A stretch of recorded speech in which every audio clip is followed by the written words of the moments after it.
Thank you, Nandini and everyone. So disclosure and transparency are absolutely critical for IFC, both for our role as an investor in emerging markets and given our broader private sector development mandate. Admittedly, most people know us as a financial institution, but beyond investment, over the years, we've been providing technical assistance and other support to help develop and more broadly and holistically move markets. And to that end, in this space, we've worked extensively with stock exchanges and regulators on capital market development and on ESG disclosure. And we have seen progress on the ESG disclosure front. Increasingly, national regulations are requiring ESG disclosure. We see that in the EU, but we also see that in the countries we're working in India, Peru, South Africa, Brazil, just to name a few. We've also seen a growing number of countries adopt corporate governance codes that include provisions on sustainability disclosure.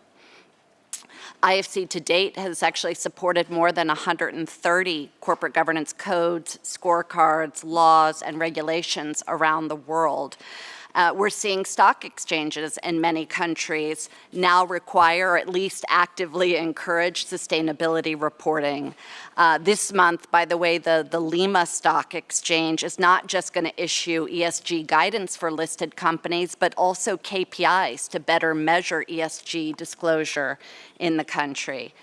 But despite the momentum, and like others, we also are seeing challenges. Many exchanges and regulators, especially in emerging markets, need technical assistance to implement better ESG reporting. Key challenges we consistently hear from the key capital market stakeholders we interact with include lack of capacity, the need for training of a variety of stakeholders, companies, stock exchanges, regulators, on ESG. We're often called on to help develop the business case for ESG disclosure because the initial knee-jerk reaction from companies is it's too expensive, it's too much a burden.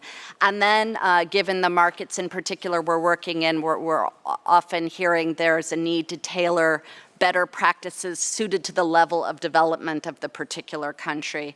So going forward, the intention at IFC is we'll continue to provide technical assistance to stock exchanges and regulators on the ground, especially through our new partnership with the UN Sustainable Stock Exchange Initiative. We will continue to develop knowledge products, which you should see in the back. We've got this toolkit for disclosure and transparency that's newly launched with the support of Luxembourg. And the idea of the toolkit is it was designed to guide emerging market companies in the preparation of integrated annual reports that include strategic governance and performance information. But as well, it could be used by developed market companies that want to create annual reports that integrate economic, social, and governance aspects. It could similarly be used by regulators who are seeking to develop new disclosure rules. It's a flexible framework. It's applicable to a range of company sizes, organizational complexity, different operating contexts. It incorporates international best practices and standards. I mean, we're very cognizant of the fact that there are a lot of standards and a lot of frameworks out there. The intention with this toolkit was not to duplicate, but rather to complement. So with that shameless infomercial for our disclosure and transparency toolkit, I'll stop here and thank you again.